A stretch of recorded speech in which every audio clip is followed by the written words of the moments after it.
Good evening, ladies and gentlemen. Welcome to Aakman. Do you remember this place? Aakman used to be amazing and the go-to place before I would recommend Elvia to anyone. And I still believe it is pretty much that. But it got buffed with a Caphra Drop patch, it has changes, it got better, I got faster at grinding, so why not revisit the place, grind it again, retest it and see how much money I can make here these days, how profitable it is. That's gonna be today's topic. Sit back, relax, and let me give you a disclaimer. First things first, I am pretty much overgeared for this place. So this is my class, I still play Corsair Succession. I have like 281 AP with Black Star weapons. Essentially, I'm way overgeared for this place. I almost one-shot the monsters, so my clearing speed, my trash per hour, all of that is gonna be most likely faster than the average Aakman grinder, so do keep that in mind. I have full tier 4 pets, so max out looting, and yeah, let's start the discussion. Before this area got buffed with Caphra Drop changes, let's just say I did originally test it almost a year ago, and this is the Excel spreadsheet with the result from back then. I was playing Guardian Awakening. This is just our starting point. It seems like I originally tested this place on a yellow loot scroll and then converted the trash into blue loot scroll, so it should be around 9000 trash per hour clearing speed, but since I did use 50% instead of the 33% scaling, I believe the actual clearing speed back then was more like 8.2, 8.5 thousand trash per hour, so keep that in mind for the clearing speed. And I averaged with today's prices somewhere around 140 to 150 million silver, and let's just say it had 0 dust and 0 Caphra drops. That brings us to today. These days, you already know, I play Corsair, I have much better gear, so let's just jump straight into my summary of what happened during my 5 hours of actually grinding the place. So first things first, I will say this place is not quite dead, it's not super contested, it has, as many people know already, a lot of rooms and a lot of rotations. And from my experience, it really doesn't matter what room you grind, because throughout my 5 hours I grinded like 3 or 4 different rooms. I didn't stick to one single rotation. And because of that, it's harder to notice that there are actually other people grinding, but I did encounter other grinders. Like Aakman, again, it's not super contested, it's not dead, but it has so many rotations that it's almost impossible to have problems finding a room to grind. Other than that, aside from 1 hour, I chose to grind everything else on remastered because it just looks much more appealing to me. It looks better, but as you may know from the Thornwood video, that's more or less 40 to 45 FPS in my case, so hey, maybe I'm losing clearing speed because of that, maybe not, but at least the game looks nice, so keep that in mind, maybe you can grind faster. And then just the events.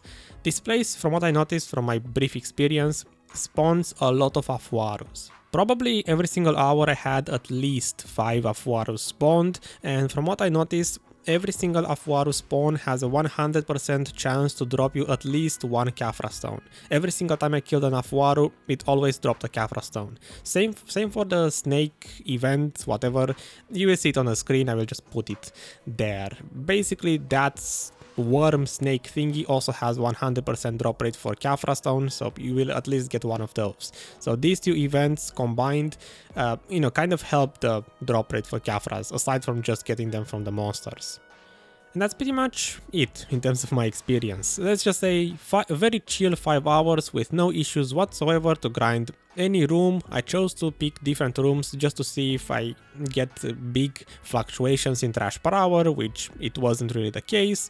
And a lot of Afuarus, a lot of events, and with my gear score, pretty much a walk in the park to kill the monsters. At the end of my 5 hours, as always, I stored all of the items in one bank. I believe in this case it was Bazaar, with the trash being stored in Valencia because I used maids to move it there.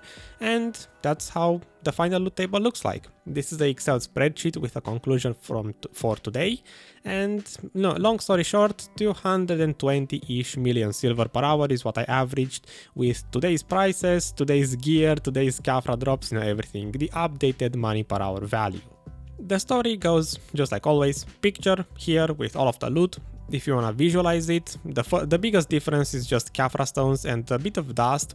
I don't think the monsters drop dust since I only got 17 in 5 hours. I believe I got all of this dust from the Afuarus. Maybe Afuarus, maybe the snake event. I don't think monsters drop dust. They probably only drop the Caphra stones. In terms of the trash per hour breakdown, as I said, I'm pretty much overgeared for this place. So if you can achieve like 10,000 trash per hour average on just a blue loot scroll and a Kamosir blessing, I would say you're doing amazingly well. And at this point, you probably should move out of Aakman because you're clearing too fast. You can let me know in the comments what is your experience, what do you get trash per hour wise, but I think this is your first sign that you're clearing too fast and maybe you should move away from Aakman because you're overgeared for this place.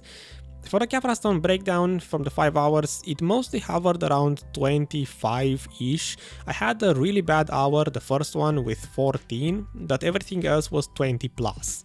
If I exclude the first hour, I think the Caphra stones should average like 25 to 30 maybe, but my official average was 23. Someone pointed out last time that I keep mentioning the Caphra stone average without including the dust into the Caphra stones, and that's simply because I believe the patch mentioned areas got buffed specifically for Caphra stone drop rate, not for the dust drop rate. The dust already existed before, so I'm still gonna mention Caphras separately from the dust. So it's 23 Caphras per hour.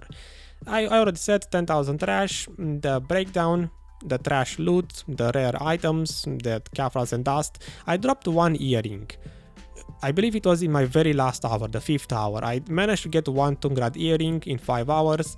Maybe that's normal, maybe that's good RNG. I have 4 leftover red shards. I didn't drop any black shards, so maybe that's bad RNG. Maybe I could have crafted an extra earring if I had the black shard drop. I averaged 25 scrolls per hour, which I would say it's pretty good. And, you know, black stones combined, let's say 50 black stones per hour if that's relevant to you. And lastly, about 65% of the profit comes from items you sell. Like almost everything goes straight to the marketplace and gets taxed. That's how I make my money per hour. I just consider everything being sold to the marketplace with a value pack.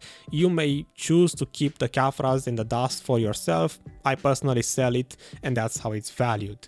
And about 35% of the profit is just in trash loot. So trash is not as significant as I originally expected from a place that drops 10,000 trash per hour, but it is what it is. And I will leave it at that. For a conclusion, I would say Aakman is really good. After the buff, this place is worth, let's say, between 200 and 220-ish million silver depending on your gear. Essentially, it should hover around 200 million silver, which is really good. I personally still stand to what I said like 1 or 2 months ago, back when I tested Biraghi with low AP and I claimed that you should grind Aakman or Histria and stack up on silver as much as possible, basically get as much DP as you can from Aakman and Histria, and from these two places move straight into Biraghi. I still stand to what I said back then. I believe Aakman is really profitable and really good to grind as a place before you move into Biraghi. Essentially from here you go straight into Biraghi and grind that one because that one is slightly more profitable. Still a very chill place and very empty and visually pretty appealing, at least to me. I like the layout of Aakman with all of its rooms. So I'm gonna stop rambling. Thank you very much for watching. Like the video if you enjoyed it so you can put a smile on my face. I will see you next time with a different area, and until then, stay happy, have fun with Corsair Awakening because I'm pretty sure it's out by the time this video is finished, and I'll see you next time. Bye bye.